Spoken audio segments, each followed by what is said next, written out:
as the first reporting date. Yeah, let's say HR sits on it for 3 days, doesn't matter, but the clock starts from the day.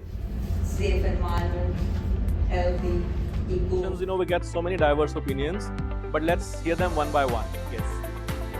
No questions around that, you may come back to your broad questions then. But for now, it appears more like a probing. So no bottlenecks in the system. However, at the same time, we don't want anyone outside of. When I look at the principles of law, I get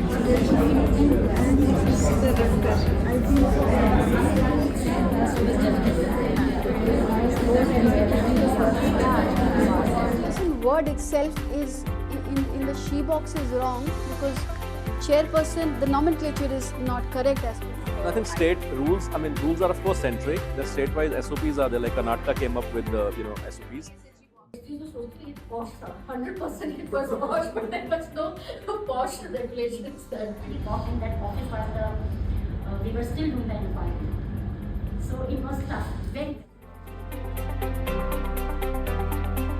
And this 2-day workshop has been really a great opportunity to connect with people in the same fraternity, learning from the experts, learning new cases, understanding the way things need to be looked at, and very important for me, asking the right questions.